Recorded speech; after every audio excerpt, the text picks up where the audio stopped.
Yang ke-14, satu ayat saja, ayatnya yang kedua. Yohanes pasal yang ke-14 ayat yang kedua. Di rumah Bapakku banyak tempat tinggal. Jika tidak demikian, tentu aku mengatakannya kepadamu. Sebab aku pergi ke situ untuk menyediakan tempat bagimu. Bapak Ibu Saudara yang dikasihi Tuhan, sejak manusia jatuh dalam dosa, manusia tidak lagi secara alami mencari Tuhan, melainkan justru menjauh daripada Tuhan. Ketika Adam dan Hawa berdosa, mereka tidak berlari kepada Allah untuk meminta pengampunan, tetapi malah bersembunyi di antara pepohonan di taman. Sejak saat itu kecenderungan manusia bukanlah mencari Allah, tapi lari menjauh daripada Tuhan. Itu sebabnya Rasul Paulus berkata pada jemaat Roma, tidak ada yang benar, seorang pun tidak. Tidak ada seorang pun yang berakal budi, tidak ada seorang pun yang mencari Allah. Tetapi di sepanjang sejarah Alkitab, kita melihat bahwa manusia tidak mencari Allah, justru Allah yang mencari manusia. Ketika Adam dan Hawa jatuh dalam dosa, bukan Adam yang berlari mencari Allah, tapi Allah yang mencari dengan berkata, Adam, di mana engkau? Ya. Dia memanggil Adam, dia memanggil Abraham, dia memanggil bangsa Israel keluar dari perbudakan, dan puncaknya dia datang sendiri dalam pribadi Tuhan Yesus Kristus untuk mencari dan menyelamatkan yang hilang. Dalam Yohanes pasal yang ke-14, Tuhan Yesus sedang berbicara kepada murid-muridnya yang kebingungan dan ketakutan setelah mendengar bahwa Tuhan Yesus akan pergi. Tetapi Tuhan Yesus tidak hanya menghibur mereka, Tuhan Yesus juga menyatakan kebenaran yang luar biasa, bahwa dialah satu-satunya jalan kepada Allah. Tidak ada seorang pun yang dapat kembali kepada Allah dengan usahanya sendiri. Hanya melalui Tuhan Yesus, manusia bisa dipulihkan dalam hubungan dengan Allah. Inilah yang akan kita renungkan hari ini. Kristus sebagai bait suci sejati, tempat di mana hadirat Allah berdiam, satu-satunya jalan untuk kembali kepadanya dan sumber kehidupan bagi setiap orang percaya. Bagi bangsa Israel, bait suci di Yerusalem itu bukan sekadar bangunan, melainkan pusat ibadah dan simbol kehadiran Allah di tengah-tengah umatnya. Tapi dalam Yohanes 14, Tuhan Yesus menyatakan sesuatu yang revolusioner. Dia sendiri adalah realitas sejati dari bait suci. Semua yang dilambangkan bait suci di perjanjian lama mencapai kepenuhannya dalam dirinya. Di bagian ini Tuhan Yesus sedang berbicara kepada murid-muridnya pada malam sebelum penyalibannya. Mereka diliputi kebingungan, murid diliputi ketakutan setelah mendengar Tuhan Yesus akan pergi. Tapi Tuhan Yesus menghibur mereka dengan janji yang luar biasa, bahwa dia pergi bukan untuk meninggalkan mereka, melainkan untuk menyediakan tempat bagi mereka, dan bahwa di dalam dirinya, dalam diri Tuhan Yesus, mereka memiliki akses penuh kepada Allah. Dari Yohanes pasal yang ke-14 kita akan mencoba memahami bagaimana Tuhan Yesus sebagai bait suci sejati dinyatakan dalam 3 aspek utama. Yang pertama, Kristus sebagai tempat kediaman Allah. Dia menggantikan fungsi bait suci fisik secara fisik sebagai tempat tinggal Allah di tengah umatnya.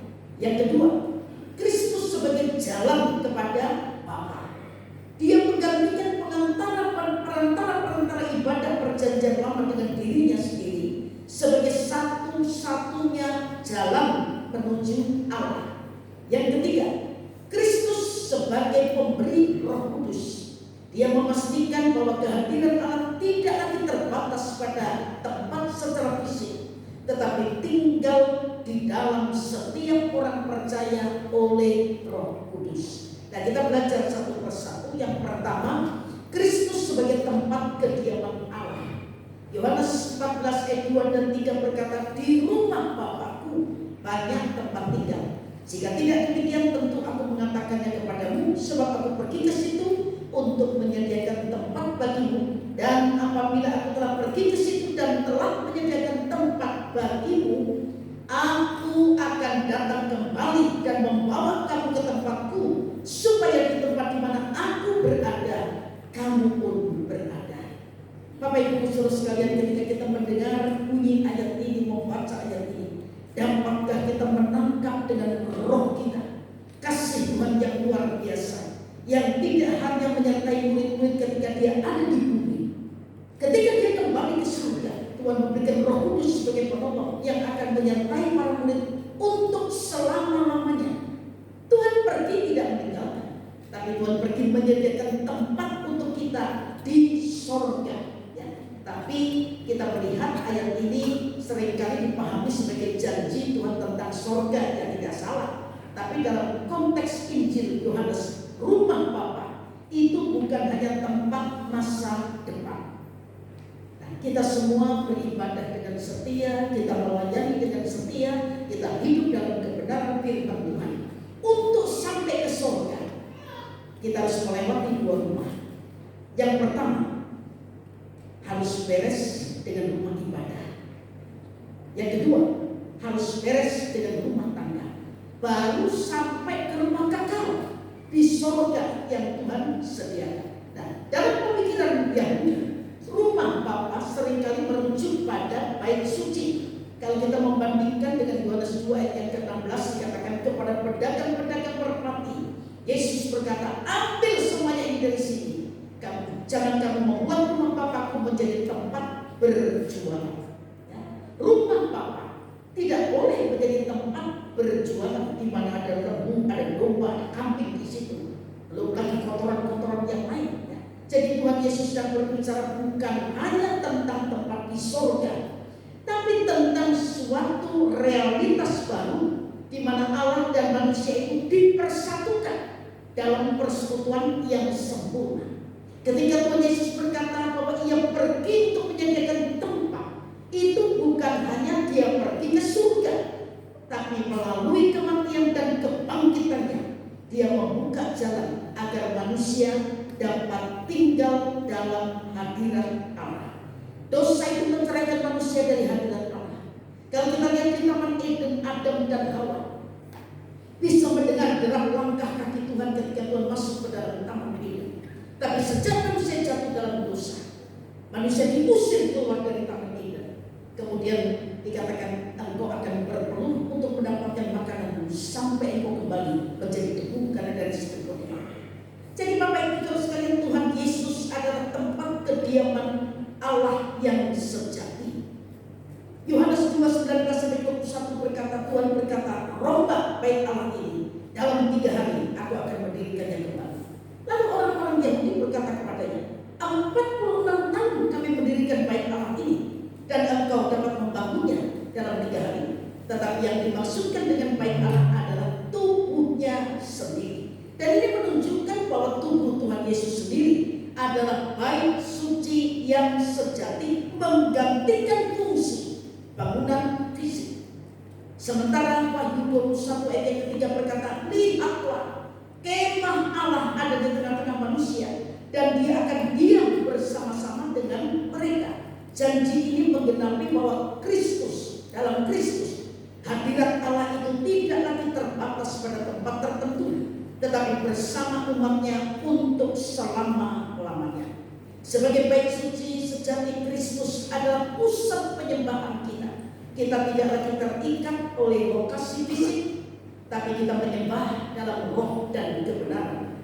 Yohanes berkata saatnya akan datang, dan sudah tiba sekarang bahwa penyembah benar akan menyembah Bapa dalam roh dan kebenaran, sebab Bapa menghendaki penyembah demikian.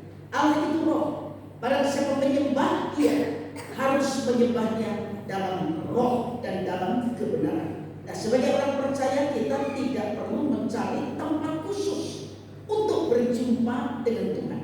Melalui Tuhan Yesus, kita bisa mengalami hadirat Allah dimanapun kita berada.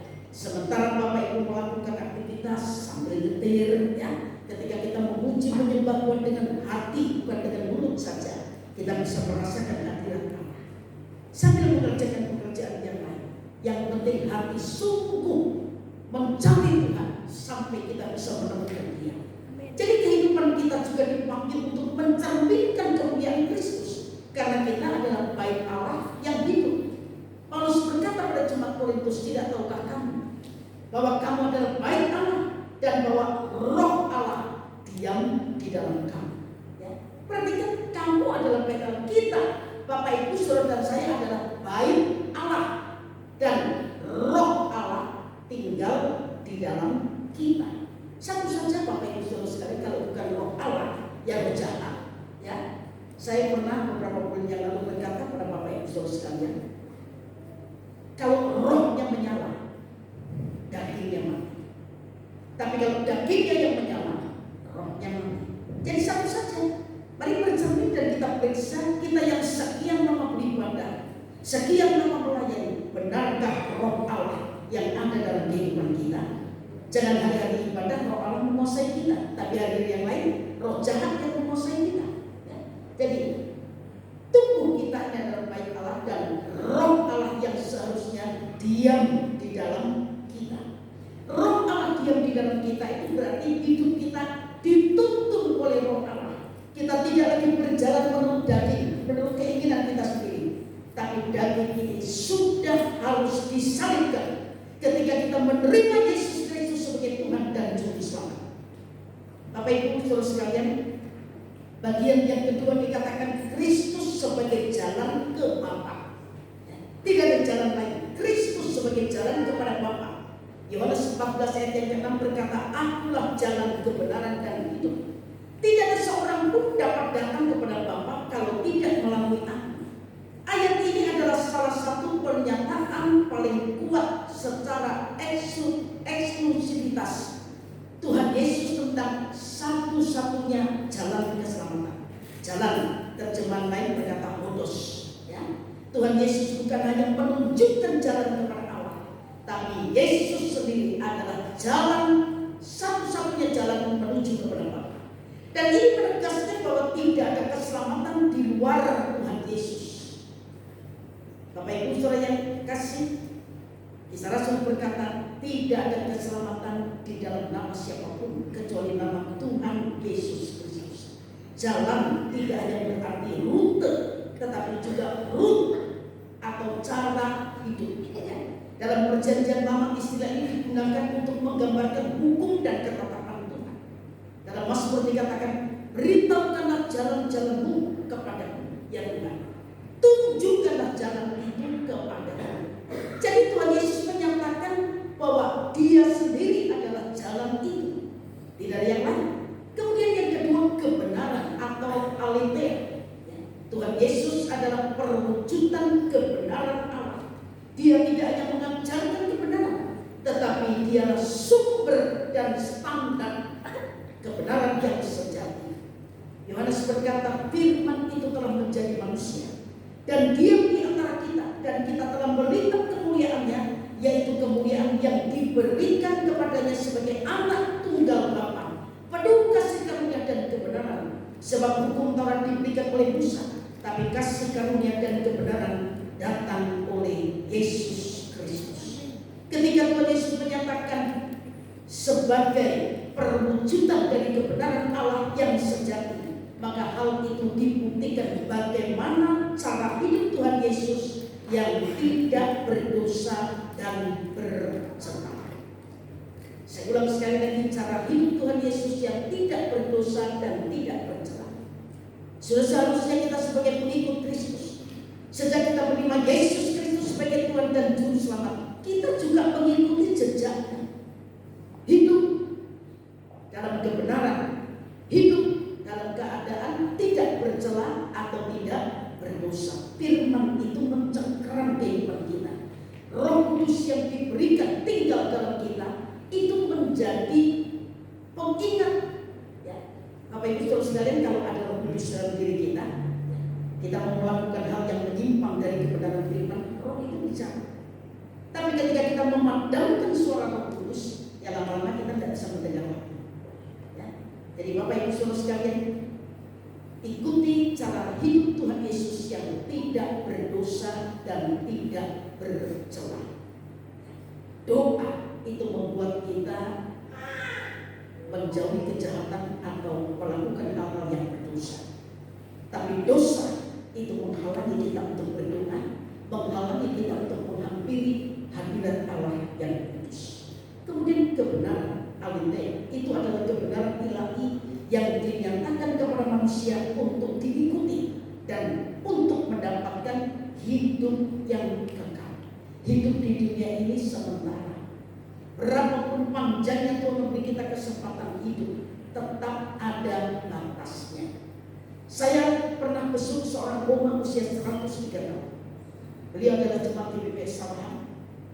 Kemudian beberapa tahun sebelum 103, dia memang sudah tidak bisa beraktivitas, tinggal saja di tempat tidur. Tapi ketika saya besuk, saya ajak dia nyanyi lagu-lagu yang lama. Oh, semangat ya. Memang sudah tidak berdaya di tempat tidur, tapi tangannya masih terus gerak. Ya. Saya pikir oma ini waktu mudanya lincah, ya. Nenek lincah gitu ya. Jadi di tempat tidur masih semangat nyanyi. Ketika saya mau pulang, saya bilang, oma pulang ya. Loh, kesusu pulang. Kapan datang lagi lah? Pulang aja belum sudah. Pulang aja belum oma ya. 103 tahun. Di usia 104 tahun beliau dipanggil pulang ke Tuhan. Disemayamkan di adijasa lantai 2. Ya. Jadi berapapun panjangnya kehidupan yang Tuhan percayakan kepada kita, itu sementara. Dan Bapak Ibu terus sadari ada kehidupan kekal yang Tuhan sediakan setelah kematian. Ada kebinasaan kekal yang akan kita tuju kalau kita hidup di luar kebenaran daripada Kristus. Itu sebabnya hidup ini kesempatan memilih. Saudara memilih surga, hiduplah dalam kebenaran. Saudara memilih neraka, mohon maaf. Ya, hiduplah terus merasakan keinginan daging dan hawa nafsu. Dan saya yakin tidak ada orang mau masuk neraka. Semua mau masuk surga, ya. Masuk surga semuanya. Sebab itu hidup di kebenaran firman Tuhan. Jadi kebenaran ini bukanlah sesuatu yang sulit atau tidak bisa dilakukan. Kalau kita berserah penuh kepada Tuhan dan kita membiarkan hidup kita dipimpin oleh Roh Kudus, maka kita akan mendapat kekuatan dan hikmat untuk melakukan seluruh kebenaran Allah. Manusia itu rapuh. Manusia itu lemah, tidak mampu memang, tapi jangan lupa, ya. Ada firman yang bisa mencengkeram dan menuntun kehidupan kita untuk melakukan kehendaknya. Ada Roh Kudus penolong yang terus menuntun kita untuk melakukan kehendak daripada Tuhan. Kemudian, apalagi hidup soke, ya. Tuhan Yesus adalah sumber kehidupan kekal. Tanpa Dia, manusia tetap dalam kematian rohani akibat dosa. Tapi firman Tuhan berkata, akulah kebangkitan dan hidup. Barang siapa percaya kepadaku, dia akan hidup walaupun dia sudah mati. Ketika Tuhan menunjukkan dirinya sebagai gembala yang baik, Tuhan berkata, pencuri datang itu hanya untuk mencuri, membunuh dan membinasakan. Aku datang, kata Tuhan, supaya mereka mempunyai hidup dan mempunyai dalam segala kelimpahan. Pencuri atau iblis itu datang untuk mencuri. Apa yang dicuri? Bukan harta kita. Yang dicuri iman kita, yang dicuri ketaatan kita, yang dicuri kesucian kita. Itu yang dicuri. Itu sebabnya kalau firman itu tinggal dalam kehidupan kita, firman ini bisa menjadi pertolongan pada masa-masa kesesakan. Iblis bukan cuma mencuri, tujuannya membunuh dan membinasakan. Tapi Tuhan berkata, aku datang supaya domba-domba mempunyai hidup dan mempunyai dalam segala kelimpahan. Segala kelimpahan tidak yang berarti limpah uang. Apa artinya limpah uang? Tapi tidak ada damai sejahtera.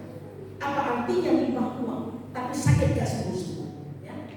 Beberapa puluh tahun yang lalu, ketika saya masih besar, saya masih sekolah di tempat kuliah. Ada seorang yang luar biasa kaya menurut saya, ya. Hasilnya setiap bulan itu bisa beli versi beberapa buah, ya. Tapi tidak bisa bangun, tidak bisa bicara. Kemudian di tangannya cuma pegang kaleng hirosin, ya, pegang ini, ya. Kemudian untuk makan di sonde. Jadi tidak bisa bicara. Hampir setiap Rabu kami besok datang untuk mendoakan. Jadi apa artinya? Kelimpahan bukan cuma uang, limpah damai sejahtera, limpah sukacita, apalagi limpah kebahagiaan. Damai sejahtera itu kita peroleh ketika kita taat pada kehendak Tuhan. Ketika dosa masuk sejahtera keluar. Tapi selama kita taat pada kehendaknya, pada kebenaran firman Tuhan, kita biasanya katakan sekiranya engkau memperhatikan perintah-perintahku, maka damai sejahtera akan seperti sungai yang tidak pernah kering, seperti gelombang-gelombang laut yang tidak pernah berhenti. Mengapa diawali dengan kata sekiranya? Sebab banyak orang mendengar, tidak banyak orang yang mau melakukan. Banyak orang yang membaca firman, tapi kan tidak semua orang melakukan firman. Itu sebabnya Yesaya memulai dengan kata sekiranya engkau memperhatikan perintah-perintah, memperhatikan, melakukan perintah-perintah, jaminannya ada damai sejahtera seperti sungai yang tidak pernah kering. Sungai itu kalau kering untuk apa? Ya, sungai kalau ada airnya, ya, ikan bisa hidup di situ. Tapi kalau kering tidak bisa. Ya. Dan dikatakan kebahagiaanmu seperti gelombang laut yang tidak pernah berhenti. Yohanes sering menggunakan kata soe untuk merujuk pada kehidupan yang datang dari Allah dan diberikan kepada orang percaya melalui Tuhan Yesus Kristus, seperti dituliskan Yohanes dalam kitab dalam Injil Yohanes katakan dalam Dia ada hidup, ada soe, dan hidup itu adalah terang manusia. Hidup itu terang manusia. Kita butuh terang dalam hidup. Karena orang yang berjalan dalam kegelapan itu bisa nabrak sana, nabrak sini. Ya.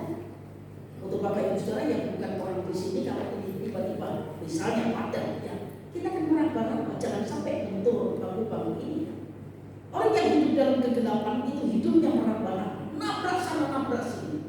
Tapi orang yang hidup dalam terang tahu mana jalan yang harus dilewati, tahu jalan yang bukan harus dilewati.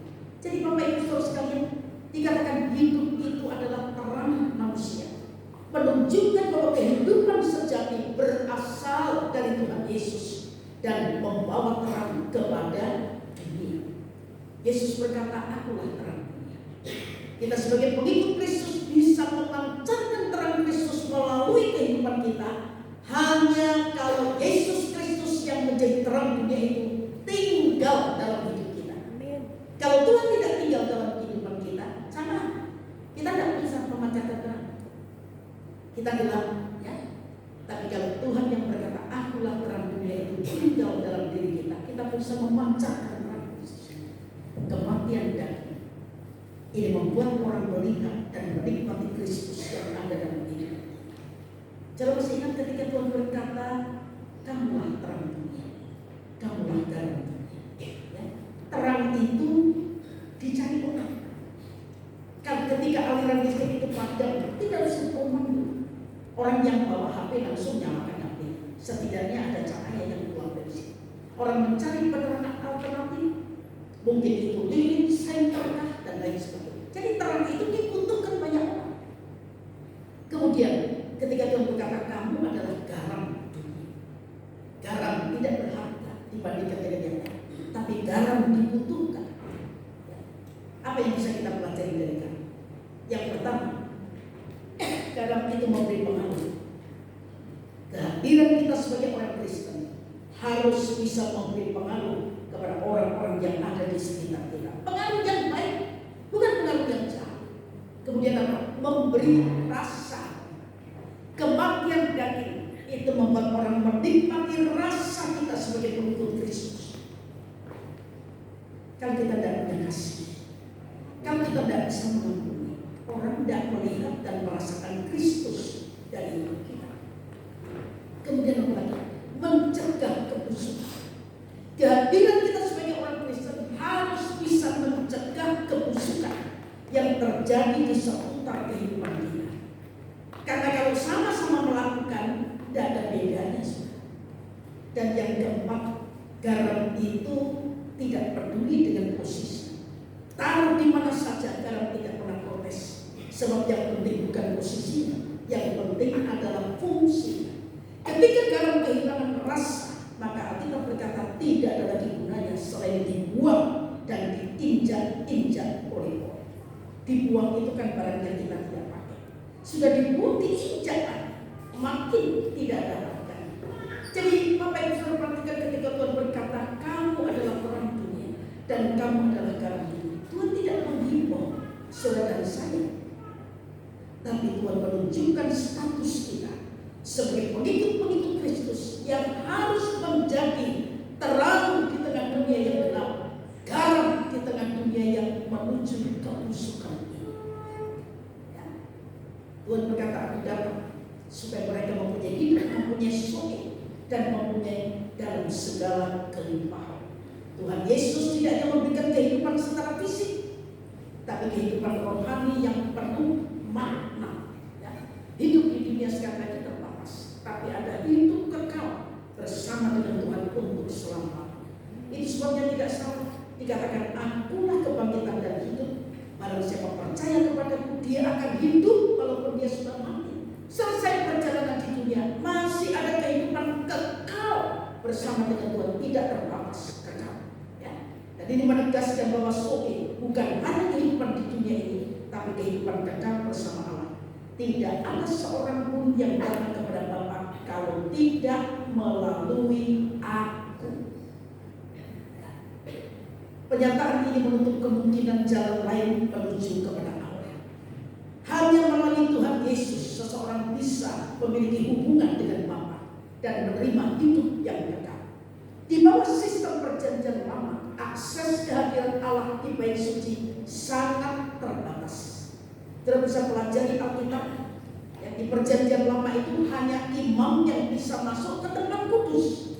Dan hanya imam besar yang boleh masuk ke ruang Maha Kudus. Itu pun hanya sekali dalam setahun dengan darah korban dari binatang.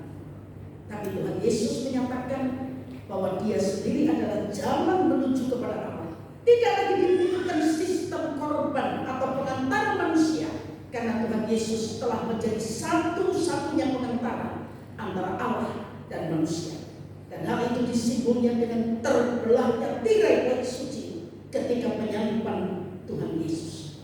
Matius 27 ayat 51 berkata, Matius 27 ayat 51 berkata, ketika Tuhan Yesus mati, tabir bait suci terbelah dua dari atas ke bawah.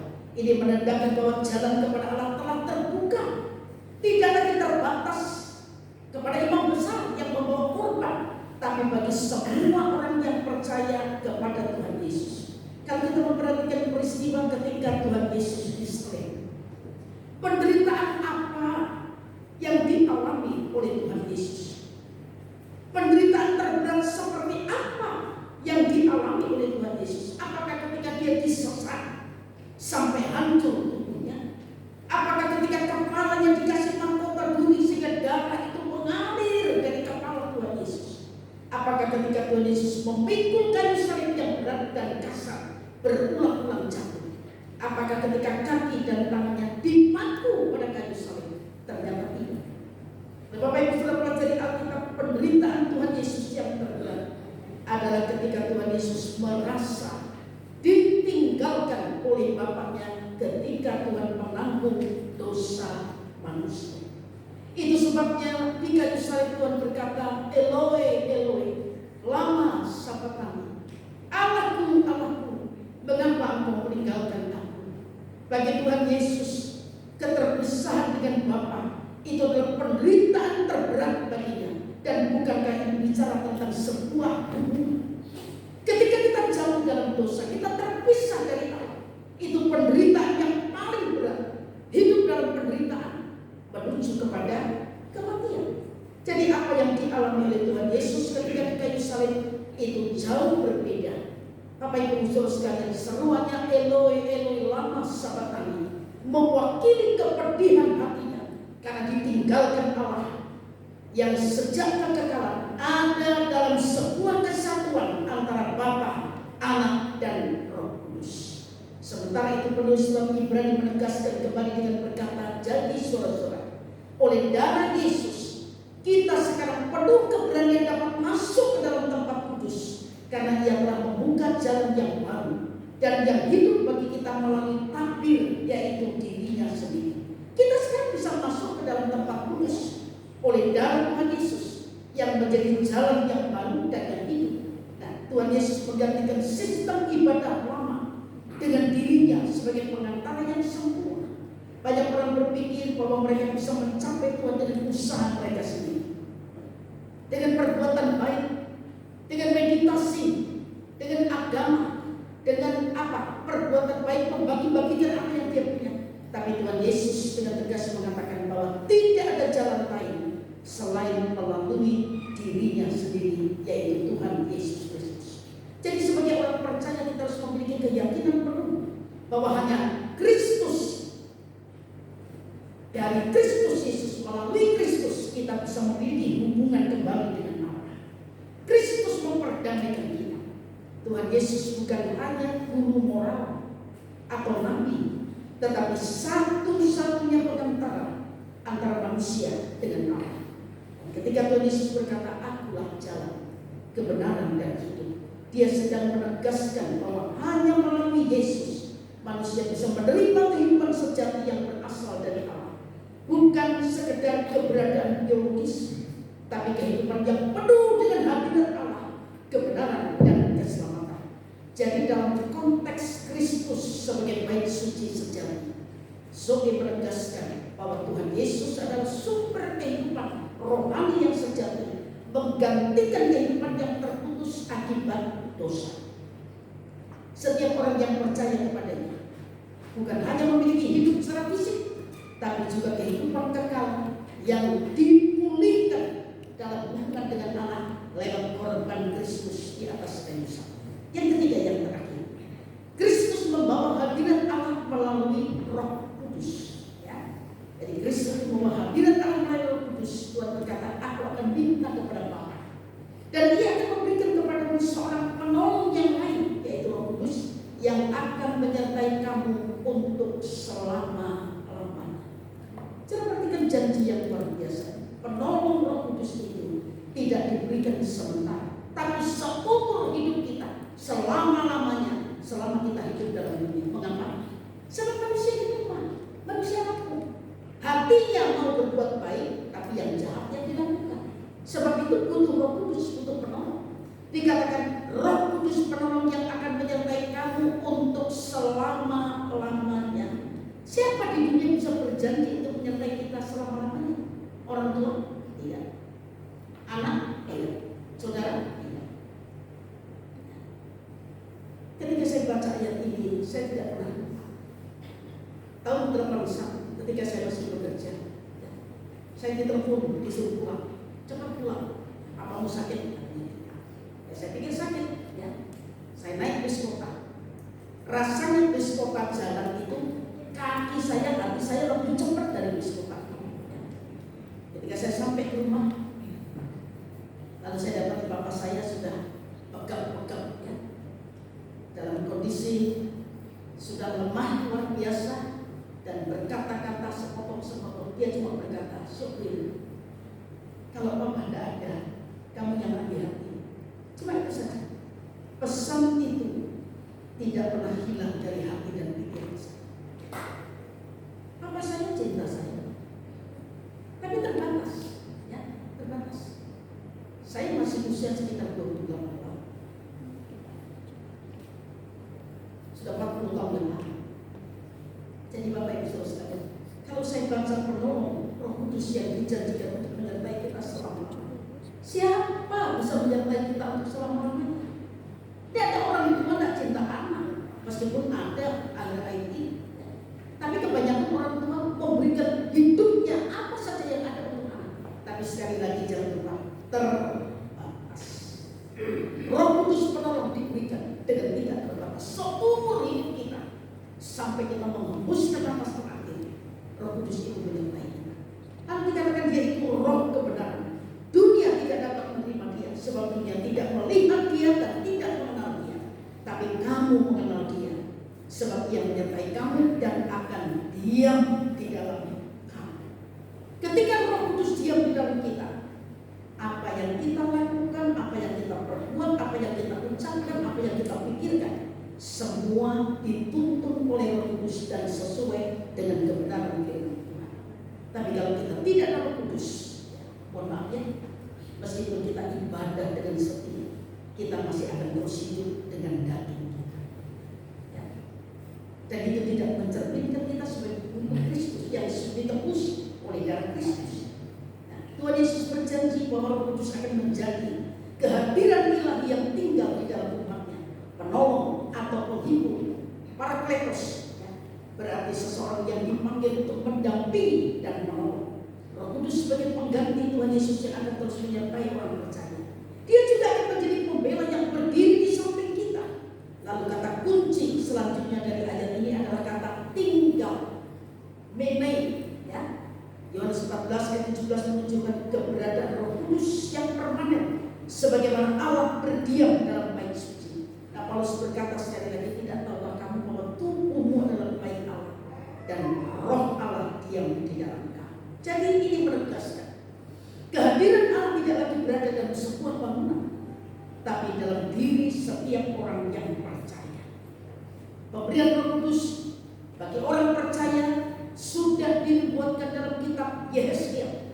Aku akan memberikan roh diam di dalam kamu dan membuat kamu hidup menurut ketetapanku. Ketika roh yang berdiam dalam hidup kita, kita akan menurut ketetapan atau perintahku. Dan ini menunjukkan kepada kita bahwa Roh Kudus Allah menuntun kita untuk hidup sesuai dengan kehendaknya. Bapak Ibu Saudara sekalian, sebagai bait suci sejati, Tuhan Yesus bukan hanya tempat perjumpaan dengan Allah dan jalan menuju kepada Bapa, tapi Dia juga memberikan Roh-Nya yang kudus supaya kita hidup dalam hadirat Allah. Bapak Ibu Saudara sekalian, hidup dalam hadirat Allah itu hidup yang luar biasa. Bukan hidup dalam hadirat orang, tidak, hidup dalam hadirat Allah. Sebab hidup dalam hadirat Allah itu adalah hidup yang tanpa dosa. Dosa menceraikan kita dari hadirat Allah. Tidak sama kalau Daud itu pernah berkata, kiranya Engkau berkenan memberkati keluarga hamba, supaya tetap ada di hadapan-Mu untuk selama-lamanya. Sebab apa yang Kau berkati diberkati untuk selama-lamanya. Daud raja, tapi dia tidak berkata kiranya harta kekayaan turun-temurun ke anak cucuku, tahta turun-temurun ke anak cucuku. Tidak, kiranya Engkau berkenan memberkati keluarga hamba supaya tetap ada dalam hadirat Tuhan. Ada dalam hadirat Tuhan itu hidup yang tanpa dosa. Sebab dosa mencarikan kita dari hadirat Allah. Jadi Bapak Ibu Saudara sekalian, umat percaya sekarang menjadi bagian dari bait suci rohani Allah. Nah, seringkali kita berpikir bahwa kita itu butuh pengalaman supranatural untuk merasakan kehadiran Allah. Tapi janji Tuhan Yesus, Roh Kudus yang menyertai kita, baik dalam pergumulan, baik dalam kehidupan sehari-hari. Dan ini berarti bahwa kita harus hidup dalam kesadaran Allah selalu hadir dalam diri kita dan membimbing kita melalui Roh-Nya. Tanpa pengalaman supranatural, asalkan kita punya iman yang benar kepada Tuhan Yesus Kristus, maka Roh Kudus selalu menyertai kita sampai pada kesudahan zaman. Jadi Bapak Ibu Saudara sekalian, apa yang kita pelajari hari ini kita bisa menyimpulkan bahwa Kristus adalah bait suci sejati karena yang pertama, Dia adalah tempat kediaman Allah yang sejati menggantikan bait suci secara fisik. Yang kedua, Dia adalah satu-satunya jalan menuju Bapa, menggantikan sistem ibadah dalam perjanjian lama. Yang ketiga, Dia pemberi hadirat Roh Kudus yang menjadikan umatnya sebagai bait suci Allah. Dengan memahami kebenaran ini, kita dipanggil untuk hidup dalam persekutuan dengan Kristus, menghormati tubuh kita sebagai bait Roh Kudus. Mohon maaf ya, semua kita kan banyak yang punya masalah lalu yang gelap, ya, yang gelap. Lupakan yang gelap. Tapi ketika kita sudah menerima Kristus Yesus sebagai Tuhan dan Juru Selamat, kita harus menjaga bait Allah ini, tubuh ini, untuk memuliakan Dia. Tidak lagi untuk melakukan hal-hal yang berdosa. Ya. Memerintahkan bapaknya melalui Tuhan Yesus dapat menemukan hadirat yang sejati. Jadi Bapak Ibu Saudara sekalian, kita dipanggil untuk hidup dalam realitas menjadikan Kristus sebagai pusat penyembahan kita, karena dialah tempat kediaman Allah yang sejati. Lalu mengandalkan Kristus sebagai satu-satunya jalan keselamatan, bukan usaha kita, bukan perbuatan baik kita, ya, bukan amal kita, tapi Yesus adalah satu-satunya sumber dari keselamatan. Kemudian menyadari bahwa hadirat Allah tinggal di dalam kita melalui Roh Kudus, sehingga kita selalu hidup dalam bimbingannya. Sebagaimana Tuhan Yesus adalah bait suci yang sejati, kita dipanggil untuk menjadi tempat hadirat Allah di dunia ini. Hidup dalam ketaatan, hidup dalam kasih, hidup dalam penyembahan yang sejati kepada Tuhan. Banyak orang menyembah Tuhan lewat pujian, tidak salah. Banyak orang menyembah Tuhan dengan ucapan, tidak salah. Tapi tidak banyak orang Kristen yang menyembah Tuhan dengan perbuatannya. Kalau kita bisa menyembah Tuhan dengan perbuatan kita, sekali lagi orang lihat Kristus, Roh Allah yang ada dalam kehidupan kita, dan orang akan memuliakan. Tuhan memberkati Bapak Ibu saudara sekalian. Saya ingin kita sama-sama naikkan pujian dan syukur kepada Allah. Persembahkan hidup ini sebagai korban yang terbaik, yang berkenan, yang menyenangkan hati. Tubuhnya terbelah supaya kita punya akses untuk masuk. Jadi Bapak Ibu terus jangan kebiasaan pengorbanan Kristus di atas kayu salib. Ini hal yang luar biasa yang tidak kita dapatkan di rumah.